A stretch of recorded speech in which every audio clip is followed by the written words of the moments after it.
Continuando con el estudio en perspectiva de la vida.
El padre Abraham y de sus descendientes.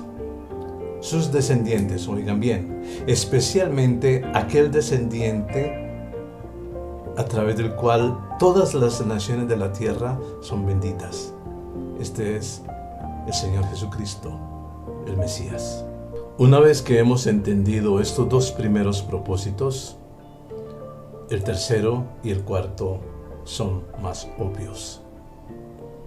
El propósito número 3 es llevar al no creyente hacia la fe en el Señor Jesús. Y el cuarto es presentarle al creyente la forma de vida que Dios quiere que él viva. En este último sentido, la Biblia sí es un manual de vida. No mucho tiempo después de que usted haya empezado a estudiar la Biblia o a leer la Biblia sencillamente, a su mente vienen algunas preguntas como ¿quién escribió los libros de la Biblia? ¿O quién escribió la Biblia? ¿Cuándo y dónde? ¿En qué idioma o en qué idiomas? Si todavía existen los manuscritos originales, ¿quién decidió lo que se incluyó dentro de la Biblia y cómo se organizó la misma Biblia? Consideremos la primera de estas preguntas: la autoría de la Biblia. ¿Quién es el autor de la Biblia? Ya dijimos previamente que Dios mismo escribió la Biblia a través de las manos de algunos hombres. Más adelante me referiré a quiénes fueron esos hombres. Pero primero hay dos términos que necesitamos entender cuando se trata de que Dios escribió las Escrituras. El primer término es revelación. Revelación es el término general que cubre o que implica todas las maneras como Dios revela la verdad al hombre, a través de la naturaleza, a través del Espíritu Santo, a través de los profetas y a través de muchos otros medios. El segundo término es inspiración.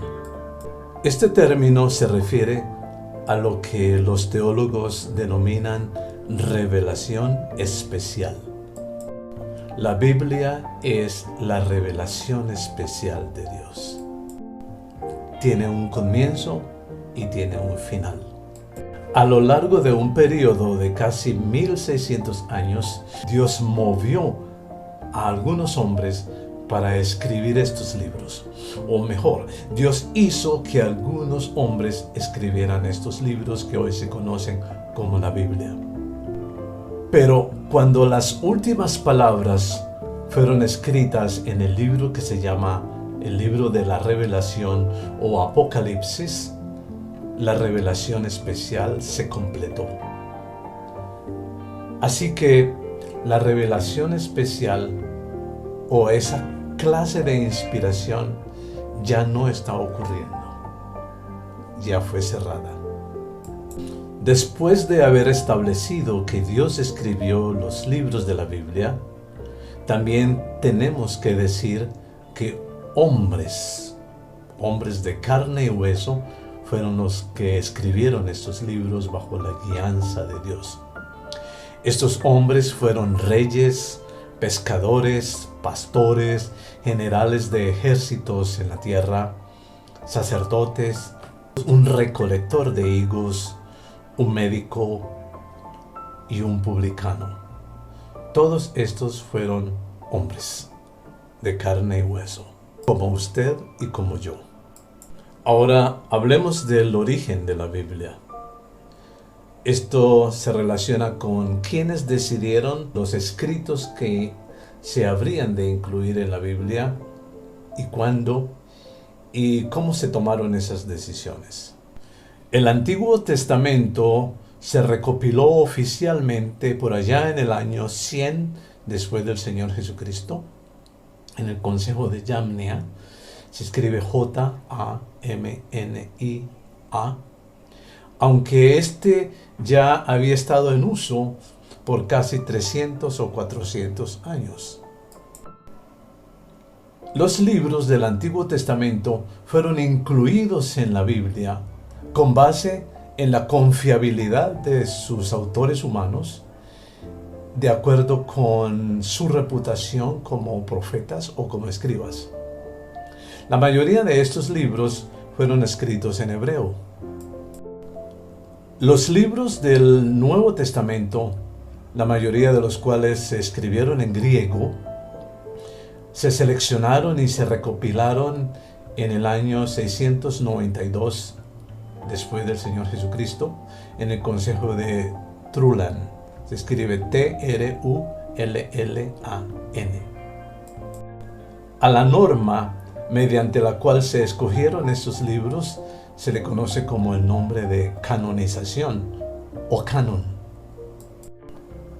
Y este canon o canonización se construyó bajo 3 criterios. Criterio número 1, que lo hubiera escrito un apóstol o un allegado cercano a un apóstol. Criterio número 2, que el libro tuviera el tipo de contenido espiritual y devocional que ministrara gracia al creyente. Y criterio número 3, que el contenido de este libro estuviera de acuerdo con el contenido de los otros libros inspirados. Y además que hubiera unanimidad entre las iglesias en cuanto a la inspiración de este libro. Usted puede ahora estarse preguntando por qué libros escritos hace tanto tiempo todavía están disponibles para nosotros el día de hoy. La respuesta es que estos libros han sido cuidadosamente guardados y preservados. Obviamente, no tenemos ninguno de los manuscritos originales. ¿Por qué? Porque el papel no dura tanto tiempo. Sin embargo, tenemos buenas copias. También se ha cuidado de traducir cuidadosamente esos documentos a idiomas modernos. Para terminar este capítulo, quedan 2 preguntas por formular. Y son 2 preguntas que usted quizás se haya formulado o pueda formularse en el futuro. La pregunta número 1 es: ¿cómo podemos nosotros realmente saber que la Biblia es la palabra inspirada de Dios? Y la otra pregunta es: ¿cómo podemos estar seguros que se escogieron los libros correctos y que no se cometieron errores en las copias o en la traducción? Hay una sola manera de saberla, y el Señor Jesús lo expresó. Lo puso en estos términos: el que quiera hacer la voluntad de Dios, conocerá si la doctrina es de Dios o si yo hablo por mi propia cuenta. Esto está escrito en el Evangelio de Juan, capítulo 7, verso 17. Y en el verso 18 dice además: el que habla por su propia cuenta, su propia gloria busca. Pero el que busca la gloria del que le envió, este es verdadero y no hay en él injusticia. En otras palabras, la palabra de Dios es plantada en su corazón. Y cuando usted viene a la palabra de Dios con la voluntad de hacer lo que ella dice, la palabra genera un tremendo cambio en su vida. Y ver ese cambio, esa transformación en su vida, lo hace a usted concluir: esa es la palabra de Dios. Tiene que ser esa la palabra de Dios. No hay otra explicación.